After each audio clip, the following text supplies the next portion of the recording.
বলি বিশ্ববিদ্যালয়ের নিয়োগ, বিশ্ববিদ্যালয়ের শিক্ষকদের আমাদের শিক্ষক নিয়োগ দিয়ে তারপরে তাদেরকে বিদেশে পড়তে পাঠিয়ে পিএইচডি করানো এগুলো দরকার নাই, কারণ এখন লোক আছে। তো এটা একটা বদল সম্ভব, যেটা মানে খুবই দ্রুত করা সম্ভব। যে যারা আরেকটা জিনিসও বিশ্ববিদ্যালয়ে করা দরকার, যে কেবলমাত্র বাংলাদেশি নাগরিক হলে বিশ্ববিদ্যালয়, এটা কিন্তু শিক্ষকদের আমরা র্যাঙ্কিংয়ের কথা বলি, র্যাঙ্কিং যদি আমরা পেতে চাই তাহলে যেমন বিদেশি শিক্ষার্থী দরকার তেমন বিদেশি শিক্ষকও দরকার। যদি আমরা বিশ্ব র্যাঙ্কিংয়ে ওয়ার্ল্ড র্যাঙ্কিংগুলোয় আসতে চাই, তো বিদেশি শিক্ষক বাংলাদেশে আসতে পারে না। পারে না কেন? কারণ আমাদের চাকরি পেতে হলে এটা একটা স্থায়ী চাকরি হতে রূপান্তরিত হয়, চাকরি পেতে হলে বাংলাদেশি নাগরিক হতে হয়। তো এটা তুলে দিয়ে এটাকে একটা ওপেন কম্পিটিশানে নিয়ে আসা, বা একটা অংশ অন্তত তুলে দেওয়া যে এত শতাংশ আমরা বিদেশি শিক্ষকদের নিতে পারবো। আর শিক্ষকতার চাকুরি বিশ্ববিদ্যালয়গুলো কিছুতেই চিরস্থায়ী বন্দোবস্ত হতে পারে না। আমি বিশ্ববিদ্যালয়ে ঢুকছি, অলমোস্ট অধিকাংশ শিক্ষক সরকারি নিয়মে প্রমোশন পায়। প্রমোশন তারা বলে, যদিও আসলে আপগ্রেডেশন পায়। খুব কম ক্ষেত্রেই ধরেন একজন সহকারী অধ্যাপক, সহযোগী অধ্যাপক বা অধ্যাপক পদে বাহির থেকে লোকজন আমরা পাই, এটা পাই না। মানে এমন একটা কৌশল করে রেখেছে যে নতুন কেউ এখানে ঢুকতে পারে না। যিনি প্রভাষক হিসেবে ঢুকেছেন তিনি একটা অদ্ভুতভাবে প্রমোশন পেতে থাকেন, এবং এটা একটা চিরস্থায়ী বন্দোবস্ত তারা করে ফেলেছেন। এটাও ভাঙা দরকার শিক্ষক নিয়োগে। প্রত্যেকটা পদে একেবারে নতুন নিয়োগ। আপনার যোগ্যতা থাকলে আপনি আসবেন, সেই যোগ্যতা মাপকাঠি আপনার নানাভাবে হতে পারে। অনেকেই খুব গবেষণার উপরে গুরুত্ব দেন, কিন্তু এটাও খুব বড় একটা আলোচনার বিষয়। যখন আমি শিক্ষকদের যোগ্যতা দেখব, কেবল কি গবেষক নিব আমরা, যারা ভালো গবেষণা করেন, নতুন জ্ঞান উৎপাদনের সাথে সংশ্লিষ্ট, তাই নাকি আমরা আসলে পড়াতে পারেন ভালো এরকম লোকজনও নিব? আমাদের এইটার সমাধান এখনো হয় নাই। আমরা যাদেরকে অনুসরণ করি, যেসব দেশগুলোকে, বিশেষ করে পশ্চিমা বিশ্বের, তো গবেষণা এবং শিক্ষা দুটো আলাদা। পড়ানোর একটা ধারা, গবেষণার একটা ধারা। তো ওটা দেখে নেওয়া উচিত, যে বা ভাগ করে ফেলা উচিত এখনই বিশ্ববিদ্যালয়। এমনও হতে পারে যে কিছু কিছু বিশ্ববিদ্যালয়কে আমরা পড়ানোর বিশ্ববিদ্যালয়ে রাখলাম, আর কিছু কিছু বিশ্ববিদ্যালয়কে গবেষণার বিশ্ববিদ্যালয় করে ফেললাম। তো গবেষণা খুব ব্যয়বহুল বিষয়। আবার এমনও হতে পারে যে কিছু কিছু শিক্ষক এখনই একটা বিভাগে, ধরেন আমি যে বিভাগে শিক্ষকতা করি সেখানে কারা গবেষণা করতে চায় তাদেরকে গবেষণার সুযোগ দেওয়া, সেটার জন্য পথ তৈরি করা। আবার আমি নিশ্চিত আমি গবেষণার প্রতি আগ্রহী না, আমি পড়াইতে আগ্রহী, তাহলে আমাকে পড়ানোর ধারায় রাখা। তাহলে আমাকে যখন পরবর্তীতে পদোন্নতি দিবে, তাহলে ওটা হওয়া উচিত এরকম যে গবেষণা শাখার যিনি, তার গবেষণাগুলো আসলে কি হচ্ছে, কতটা কার্যকরী হচ্ছে, কতটা মানসম্মত হচ্ছে। আরও ভালো করে বলা যায় যে কতটা আমার রাষ্ট্রের কাজে আসছে। যদি না আসে, আপনি যা ইচ্ছা তাই একটা গবেষণা করলেন, যেখানে সেখানে থেকে অপ্রাসঙ্গিক বিষয় করলেন। এটার একটা মানদণ্ড, একটা কি বলা যায় যে কোন কোন বৈশিষ্ট্যের মধ্যে আমরা ফেলবো, সেটার একটা পরিমাপক তৈরি করতে হবে।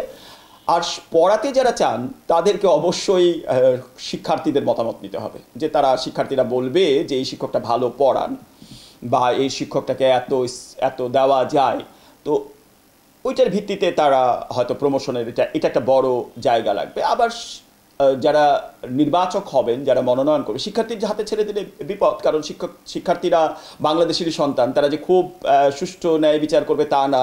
তারা নিজেদের দলীয় পছন্দের এবং অসম্ভব দুর্বল শিক্ষক, যারা জনপ্রিয় শিক্ষক আমাদের এখানে দেখেছি, তারা হয়েছেন অনেকেই, যারা মানে ছাত্রদের কোনো নিয়ম কানুনের মধ্যে রাখেন না, যা ইচ্ছা তাই, মানে সর্বোচ্চ পর্যায়ে সুযোগ সুবিধা ছাত্রদের দেওয়া, যে ছাড় দেওয়ার চেষ্টা করে, আসলে ছাত্রদের অনৈতিক কর্মকাণ্ডে সহায়তা করে। হয়তো পরীক্ষার হলে নকল দেখেও নকল ধরে না, হয়তো ক্লাস করে না, কিন্তু তারপরে পরীক্ষা দিয়ে দিচ্ছে। খুব মহামানব এগুলো শিক্ষক পরিচিত হন। তো এই শিক্ষকদের ভর্তি তারা নিয়ে আসবে, যেহেতু তারা অ্যাসাইনমেন্ট করাচ্ছে না বা পরীক্ষায় কড়াকড়ি করতেছে না, প্রচুর নাম্বার দিচ্ছে। আমরা যারা ছাত্র বান্ধব বলে পরিচিত, তাদের কিন্তু এরকম একটা বৈশিষ্ট্য আছে। সুতরাং ওইটার একটা ঝুঁকি রয়ে গেছে। ওই দুটো মিলিয়ে ছাত্ররা যেমন দেখবে, যে বলবে তারা কতখানি পছন্দ করে, সেটা গুরুত্বপূর্ণ।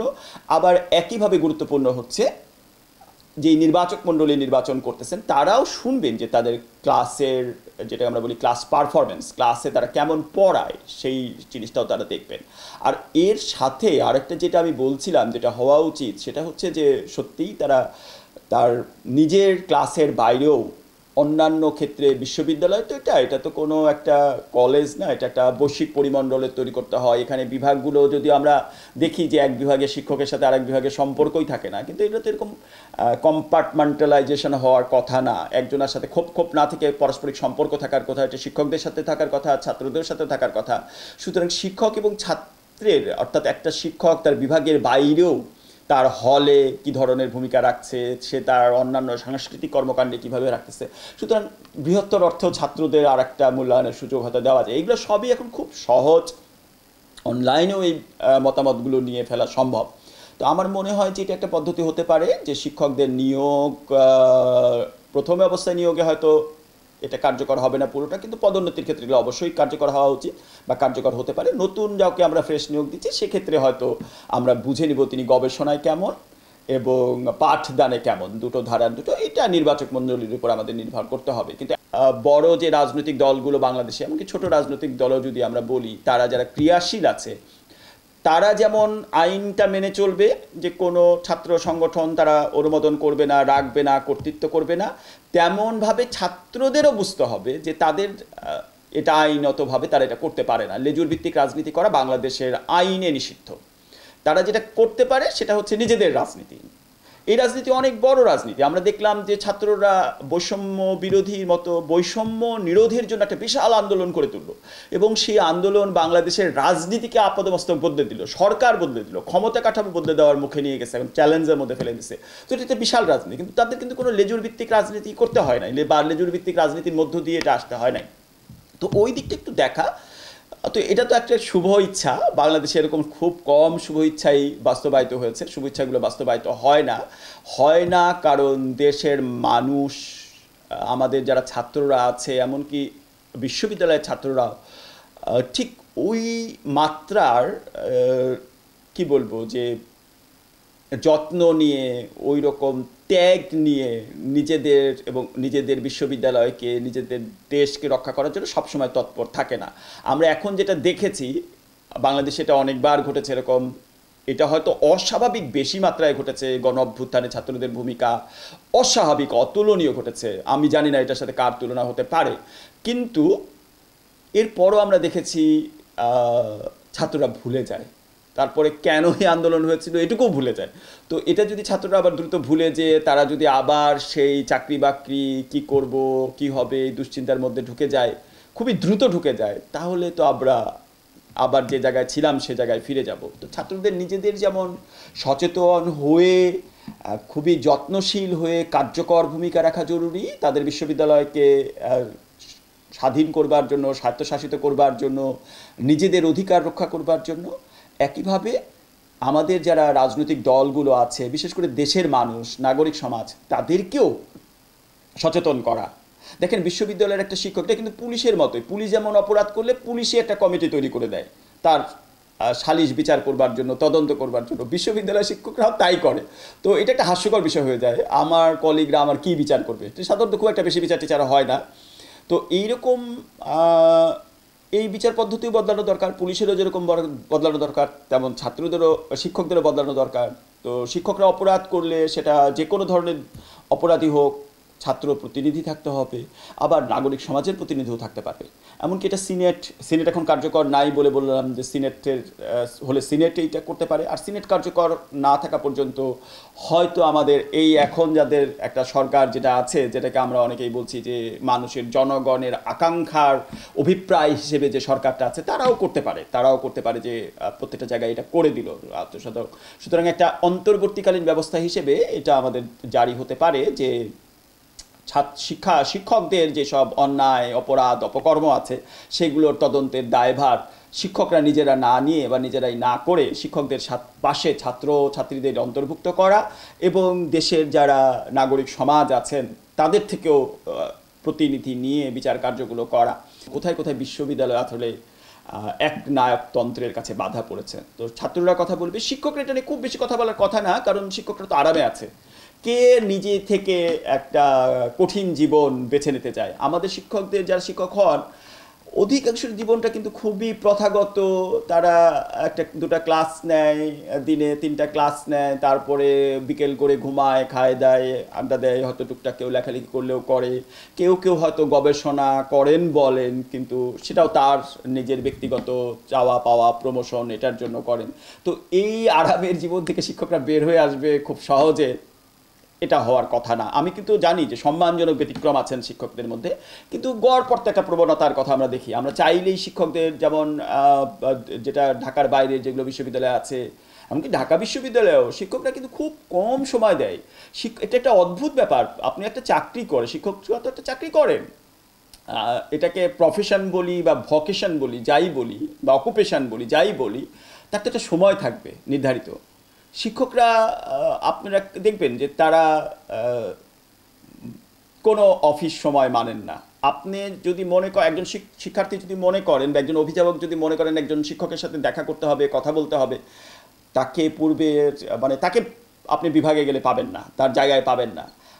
এবং একদিন 2 দিন দেখবেন যে সে নাই, 3 দিন পরে হয়তো আপনাকে একটা যেটা আমরা ইংরেজিতে অ্যাপয়েন্টমেন্ট বলি, সেটা একটা দিচ্ছেন। কিন্তু শিক্ষকরা কি আসলে এত ব্যস্ত থাকে? না, আসলে তারা আসেন না নিয়মিত, মানে প্রতিদিন বিশ্ববিদ্যালয়ে আসেন এরকম শিক্ষকের সংখ্যা হয়তো খুবই কম। তো এটার সাথে জড়িত আছে আবার বিশ্ববিদ্যালয়ের শিক্ষকদের আবাসনের সমস্যা। তাদের থাকতে হয় দূরে, যেটা আমরা বলি শহরে, বিশ্ববিদ্যালয়ে না, তারা নানা জায়গায় থাকেন। তো আবাসনের সমস্যার সমাধান করতে হবে, বিশ্ববিদ্যালয়ের শিক্ষকদের আবাসনের সমস্যা করতে হবে, তাদেরকে ক্যাম্পাসে থাকবার জন্য ব্যবস্থা করতে হবে। শিক্ষকদের আবাসন, আবার একইভাবে শিক্ষার্থীদের আবাসন, এটা কি খুব কঠিন কাজ? বাংলাদেশ তো অনেক ক্ষেত্রে অনেক টাকা বিনিয়োগ করেছে। এখন 10,000 কোটি টাকা হয়তো আপনি একটা পানির নিচে টানেল বেলাতে ব্যয় করে ফেলছেন। তো এই 10,000 কোটি টাকা দিয়ে টানেল বানানোর আগে জরুরি ছিল শিক্ষার্থীদের আবাসন তৈরি করা।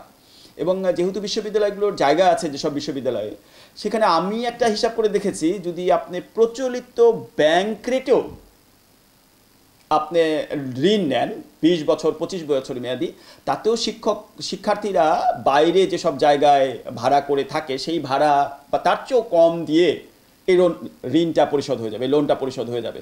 তো বিশ্ববিদ্যালয়টা করতে পারে, কিন্তু বিশ্ববিদ্যালয় কি মনোযোগ দিয়েছে?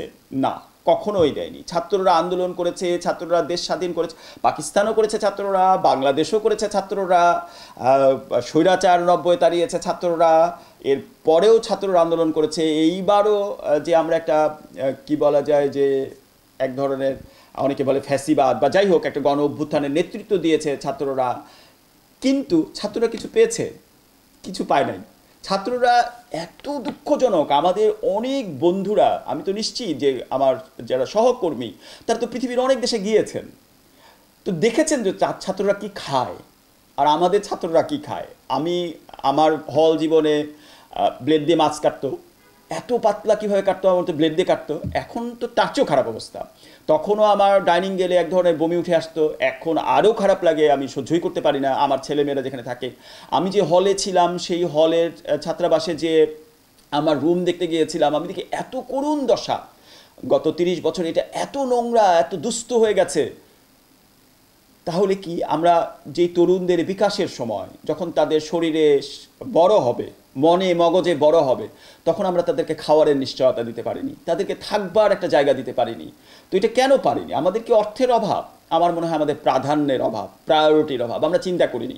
ছাত্ররা এটা নিশ্চিত করতে পারেনি। ছাত্রদেরকেই কিন্তু দাবি করতে, তারা একটা দেশ বানাতে পারে, তারা একটা সরকার রাষ্ট্র বদলে দেওয়ার যোগ্যতা রাখে, তাহলে তারা তাদের নিজেদের ভাগ্য বদলাতে পারে না। সুতরাং ছাত্রদের মনোযোগী হওয়া উচিত, বিশেষ করে যেগুলো লোক বিশ্ববিদ্যালয়, যাদেরকে আমরা পাবলিক বিশ্ববিদ্যালয় বলি, সেইগুলোতে অবশ্যই বিনিয়োগ সরকারকে করতে হবে, রাষ্ট্রকে করতে হবে, যেন তাদের শরীরটা তৈরি হয়। আমাদের অধিকাংশ ছেলে মেয়ে শরীরে এত বেশি নিস্তেজ থাকে, কেবল তারা যথার্থ খাবার পায় না, তারা আমিষটা পায় না, প্রোটিনটা পায় না। তো সে কীভাবে যুদ্ধ করবে, সে কীভাবে ক্লাস করবে, থাকবার জায়গাটা পায় না। তো এইটার আপনার খুবই প্রাধান্য দিয়ে সমাধান করতে হবে।